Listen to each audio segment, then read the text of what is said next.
ବୃତ୍ରାସୁର ଇନ୍ଦ୍ରଙ୍କର ଜ୍ଞାନ ସମ୍ଭୂତ ନାନାବିଧ ତତ୍ତ୍ୱ କଥା କହି ପୁନରାୟ ଅସ୍ତ୍ର ଧାରଣ କରିବାକୁ ପ୍ରବର୍ତ୍ତାଇଛି।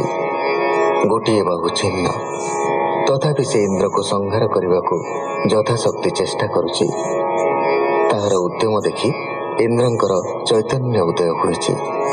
ସେ ବୃତ୍ରର ଭକ୍ତିକୁ ପ୍ରଶଂସା କରିଛନ୍ତି। ପରସ୍ପର ଧର୍ମ ବୁଦ୍ଧିରେ କଥାବାର୍ତ୍ତା କରି ପୁଣି ଘୋର ଯୁଦ୍ଧ କରିଛନ୍ତି। ବୃତ୍ରାସୁରର ଆଉ ଗୋଟିଏ ବାହୁ ଛିନ୍ନ ହୋଇଛି। ସେ ଏବେ ମୁଖ ବ୍ୟାଦାନ କରି ଇନ୍ଦ୍ରଙ୍କୁ ଗ୍ରାସ କରୁଛି। ଶୁକ ଉବାଚ ଆକାଶ ଗଭୀର ମୁଖରେ ଲିହଇ କଠୋର ଜିହ୍ୱାରେ କାଳର ପ୍ରାୟ ଦନ୍ତମାନ ଗ୍ରାସିବ ଯେହ୍ନେ ତ୍ରିଭୁବନ ଅତ୍ୟନ୍ତ ଶରୀର ବିସ୍ତାରୀ ଧାମଇ ଯେହ୍ନେ ମହାଗିରି ପାଦେ ଅବନୀ କମ୍ପାଇଲା ଇନ୍ଦ୍ରର ନିକଟେ ମିଳିଲା। ଇନ୍ଦ୍ରକୁ ଗଜେନ୍ଦ୍ର ସହିତ ଗିଳିଲା ବୃତ୍ର ମହାଦୈତ୍ୟ ସ୍ୱଭାବେ ଗିଳିଲା ଅସୁର ଗଜକୁ ଯେହ୍ନେ ସର୍ପବର ଦେଖି ଇନ୍ଦ୍ରକୁ ଗିଳିବାର ବ୍ରହ୍ମାଦି ଯେତେ ସୁର ନର ସକଳେ କଲେ ହାହାକାର ଇନ୍ଦ୍ରକୁ ଗିଳିଲା ଅସୁର। ଅସୁର ଉଦରରେ ଥାଇ ନାଶ ନୋହିଲା ସୁର ସାଇ ମହାପୁରୁଷ ଧ୍ୟାନ କରି ଯୋଗ ମାର୍ଗକୁ ସେ ଆବରି ପେଟ ଚିରିଲେ ବଜ୍ରେ ତାର ଗର୍ଭରୁ ହୋଇଲେ ବାହାର ଆପଣା ବଳେ ଦେବ ବର ବଜ୍ରେ ଛେଦିଲେ ତାର ଶିର ବଜ୍ର ହିଁ ଅତି ବେଗେ ଗଲା କନ୍ଧରୁ ମସ୍ତକ କାଟିଲା ସମ୍ପୂର୍ଣ୍ଣ ସମ୍ବତ୍ସର କାଳେ ଶିରତା ପଡ଼ିଲା କତଳେ ଆକାଶେ ଦୁନ୍ଦୁଭି ତକ୍ଷଣେ ଶବଦ କଲେ ଦେବଗଣେ ସିଦ୍ଧ ଗନ୍ଧର୍ବ ଋଷି ଗଣେ ଆନନ୍ଦେ ହରଷିତ ମନେ ବୃତ୍ର ଶତ୍ରୁକୁ ସ୍ତୁତି କଲେ ହରଷେ ପୁଷ୍ପ ବରସିଲେ ବୃତ୍ରର ତହୁଁ ଜ୍ୟୋତି ରୂପ ବାହାର ହୋଇଲା ହେ ନୃପ ସକଳେ ଦେଖୁଥିଲେ ରହି ସାଲୋକ୍ୟ ପାଇଲା ସେ ତହିଁ ବୋଲଇ ଦାସ ଜଗନ୍ନାଥ ଇନ୍ଦ୍ର ବୃତ୍ର ଯୁଦ୍ଧ ବୃତ୍ତାନ୍ତ ଇତି ଶ୍ରୀମଦ୍ଭାଗବତେ ମହାପୁରାଣେ ପାରମହଂସ୍ୟାଂ ସଂହିତାୟାଂ ଷଷ୍ଠ ସ୍କନ୍ଧେ ବୃତ୍ରବଧୋ ନାମ ଦ୍ୱାଦଶୋऽଧ୍ୟାୟ।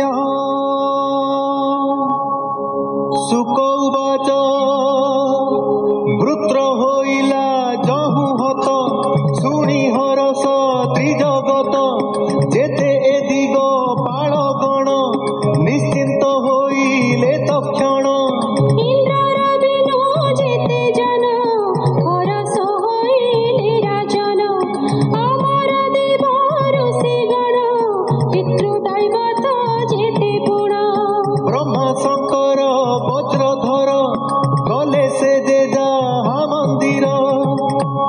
राजा उवाच भोमुनि हुओ सावधान एहा शुणिबा तुम मन किंपा हरस देवगणे इंद्र विषाद कि कारणे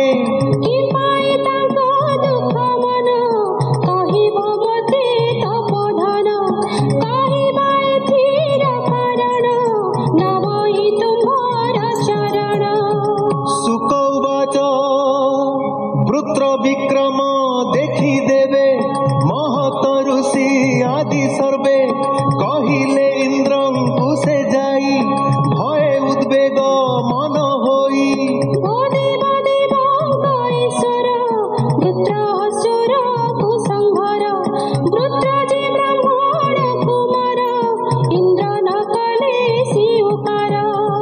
इंद्र उवाच जेबे मारिली विश्वरूप घेनिली ब्रह्म हत्या पाप भूजल स्त्री द्रुम माने पाप घेनिले विद्य माने एबे वृत्रपु विनाशिबी केमन्ते पापु निस्तरिबी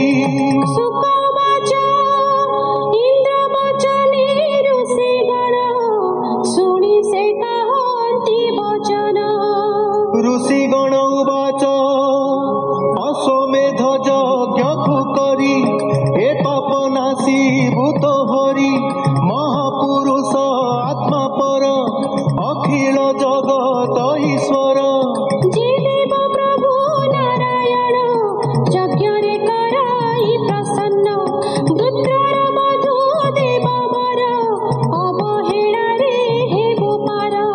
ब्राह्मण गुरु पिता माता जे जन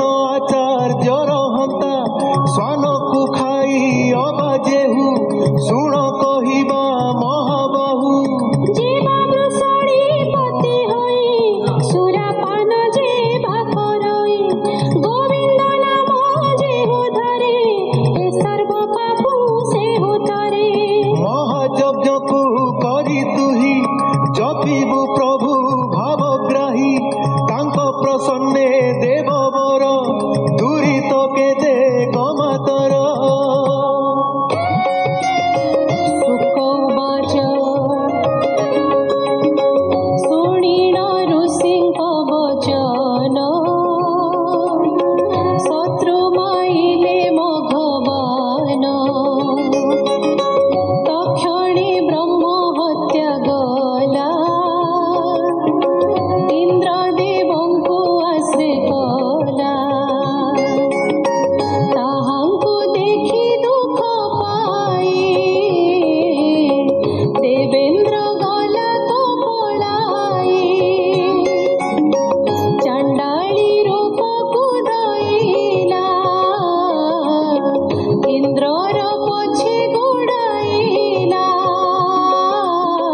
वृद्धारूपको धरि से